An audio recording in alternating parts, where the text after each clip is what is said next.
La Troisième Guerre mondiale, personne n'en veut, sauf apparemment les personnes au pouvoir.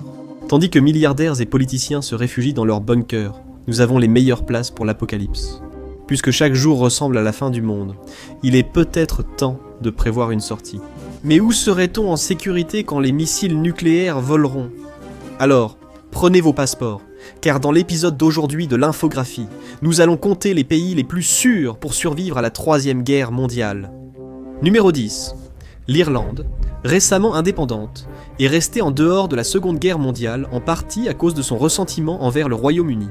Bien qu'elle ait apporté un certain soutien discret aux Alliés, et que de nombreux citoyens irlandais se soient portés volontaires pour combattre, le pays lui-même est resté officiellement neutre. L'Irlande ne devrait pas se précipiter dans le prochain conflit mondial. Il y a aussi la difficulté d'y participer. L'Allemagne a peiné à atteindre la Grande-Bretagne, que la Luftwaffe a bombardé sans relâche durant la Seconde Guerre mondiale. Mais la seule partie du Royaume-Uni que l'Allemagne a réellement réussi à occuper, ce sont les îles anglo-normandes. Des dépendances britanniques, en réalité bien plus proches de la France. Si l'Allemagne n'a pas pu traverser la Manche pendant la Seconde Guerre mondiale, imaginez la difficulté de traverser aussi toute cette terre et la mer d'Irlande. Un autre atout majeur de l'Irlande est la richesse de ses troupeaux et terres agricoles. En 2023, l'Irlande a produit 230% de la viande dont sa population avait besoin. La majeure partie était destinée à l'exportation.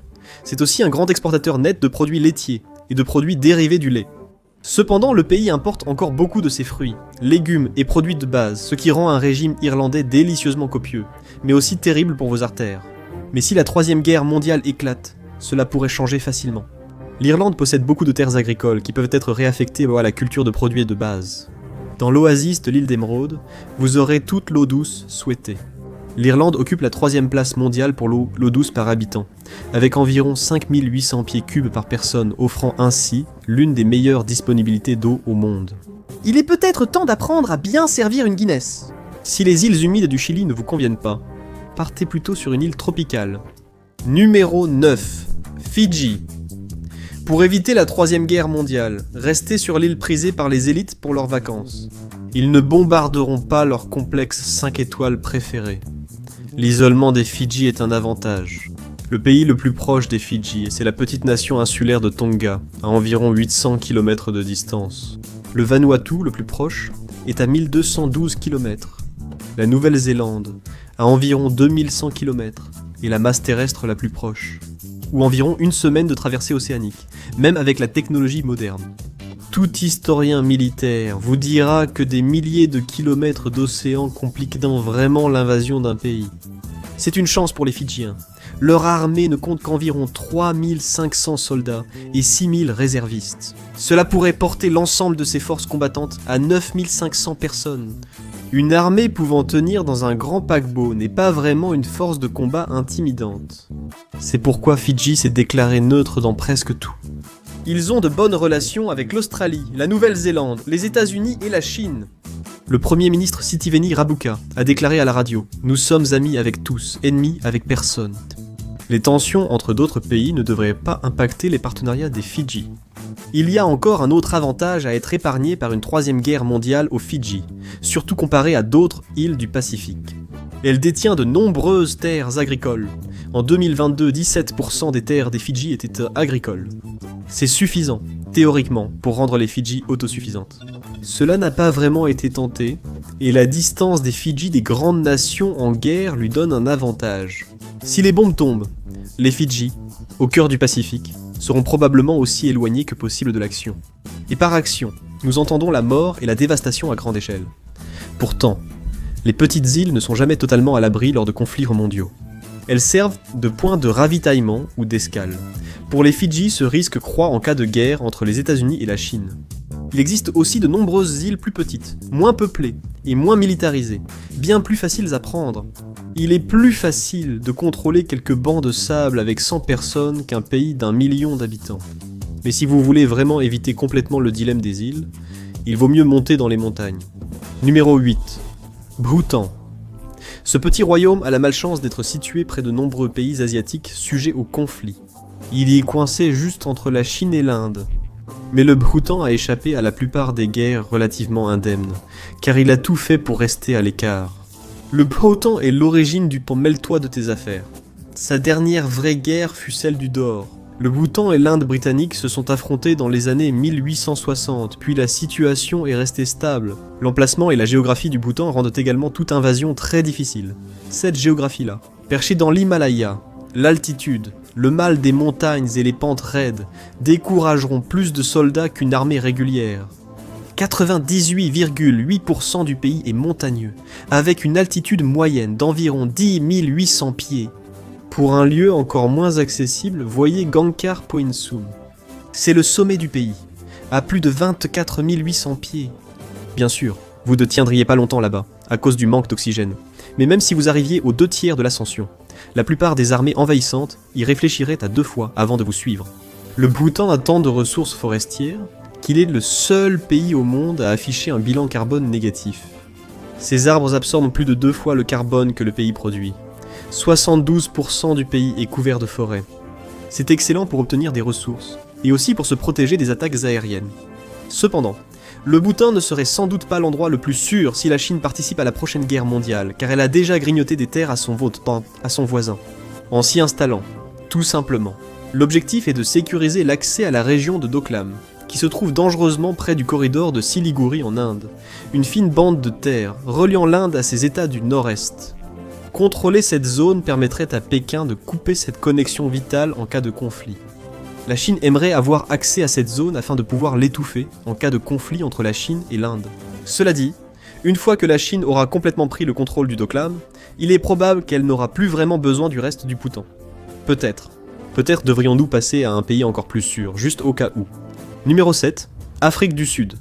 Eh bien, plus sûr en termes de risque potentiel de guerre en tout cas, parce que le taux de criminalité en Afrique du Sud est quelque part entre les deux. Ne jamais s'arrêter au feu rouge la nuit. La guerre pourrait même augmenter mes chances de survie. La première règle vous aide à éviter les carjackings. La seconde montre un taux d'homicide toujours parmi les 10 plus hauts du pays. Une distinction non désirée. En 2022, l'Afrique du Sud comptait 44 homicides pour 10 000 habitants. À titre de comparaison, la Nouvelle-Orléans, la ville la plus dangereuse des États-Unis, qui ne sont pas exactement sûrs, a enregistré 46 pour 10 000 habitants. Si vous supportez ces inconvénients, l'Afrique du Sud peut valoir un séjour en temps de conflit mondial. Grâce à sa situation à l'extrême sud du globe, l'Afrique du Sud est assez éloignée de tous les endroits habituels où ça a tendance à exploser.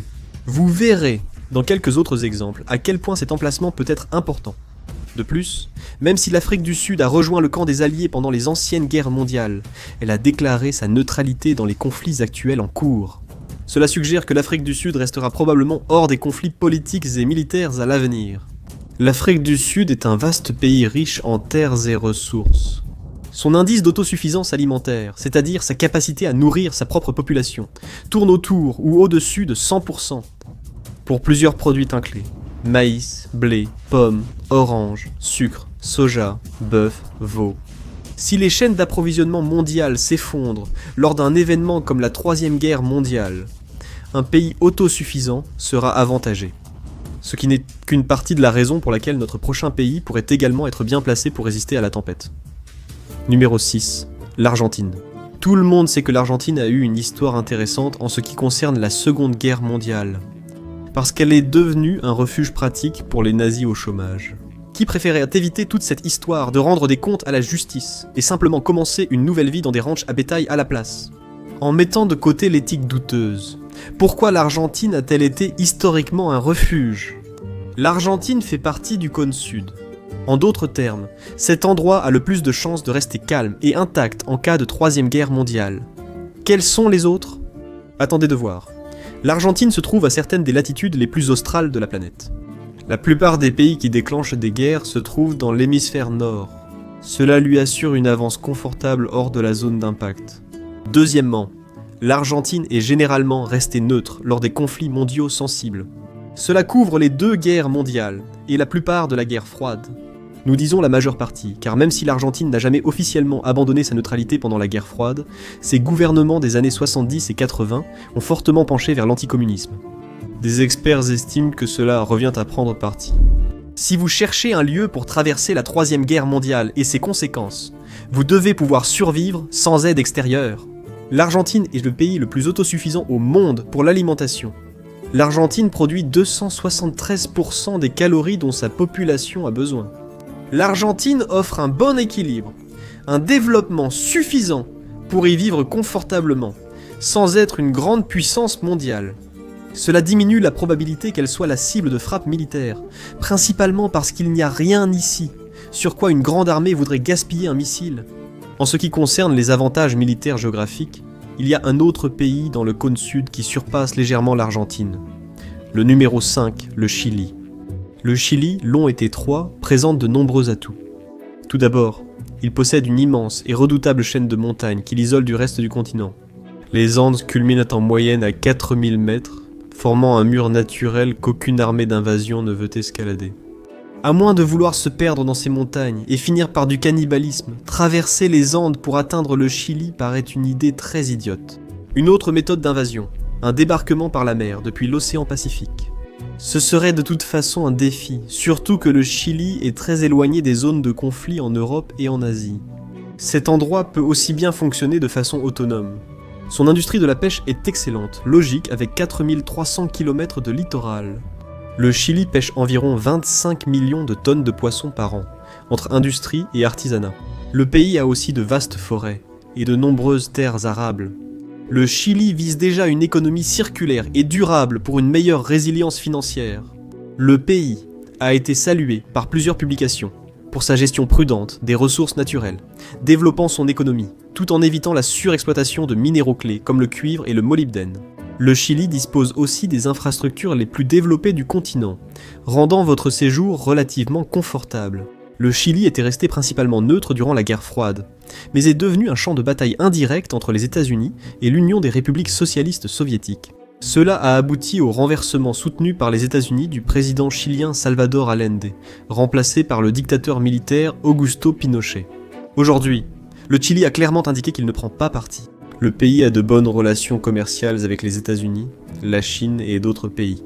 The Hill souligne que le Chili sait que la diversification apporte de la stabilité. Bien sûr, il y a d'autres pays qui n'ont même pas besoin de se diversifier autant, parce que la plupart des gens oublient qu'ils existent. Numéro 4. Nouvelle-Zélande. On oublie souvent la Nouvelle-Zélande sur les cartes. Sérieusement, c'est devenu un subreddit. Mais peut-être qu'ils ne s'en soucieront pas si c'est pour ça que tout le monde les oublie. Durant la Troisième Guerre mondiale, une carte des batailles entre 1924 et 2024 montre qu'aucune n'a eu lieu en Nouvelle-Zélande. Le pays a envoyé des troupes à l'étranger pendant la Seconde Guerre mondiale et instauré la conscription obligatoire de 1940 à 1958. La guerre n'a jamais touché ses côtes. Le pays est aussi prisé des riches pour y bâtir des bunkers apocalyptiques. Rien de moins que Peter Thiel, l'un des hommes qui sera probablement responsable de la chute de l'humanité. Quoi qu'il en soit, il a obtenu un passeport néo-zélandais pour échapper à toute conséquence potentielle de ses actes. Douglas Rushkoff, théoricien des médias sollicité par des milliardaires préparant l'apocalypse, affirme qu'il voit de la Nouvelle-Zélande comme la destination d'évasion idéale pour l'élite américaine. On pense que ne pas ruiner le monde est simplement trop difficile. Des milliardaires voulant fuir l'effondrement mondial sous diverses formes ont posé à Rushkoff des questions simples et pratiques. Des questions telles que « Où installer leur bunker ? En Nouvelle-Zélande ? Comment garder le contrôle sur ma sécurité ? Mon argent ne vaut-il plus rien ? » Réponse floue. C'était juste une discussion amicale. Leurs bunkers actuels disposent de piscines, de bowling et d'éclairage artificiel. Vous n'aurez sans doute pas tout cela. Mais au moins vous pouvez survivre raisonnablement. Pour éviter la Troisième Guerre mondiale, intéressez-vous où les milliardaires fuient. Il faudra peut-être vivre près de Peter Thiel, mais c'est sans doute préférable à ne pas vivre du tout. La Nouvelle-Zélande est aussi très bien classée pour l'autosuffisance alimentaire et en ressources. Avec ses pâturages, ses moutons et beaucoup d'eau, le pays produit 185% de ses besoins caloriques. Mais cela est loin d'égaler notre prochain pays. Le numéro 3, l'Uruguay, complète le cône sud dont parlent les experts lorsqu'ils évoquent sur les pays les moins susceptibles d'être impliqués dans la Troisième Guerre mondiale. Le Chili et l'Argentine ont le développement, les infrastructures et la culture nécessaires pour garantir autosuffisance et confort. L'Uruguay est de loin le plus petit des trois, et le moins susceptible d'attirer l'attention. Ironiquement, une des premières batailles de la Seconde Guerre mondiale eut lieu près de ses côtes, opposant navires britanniques et allemands.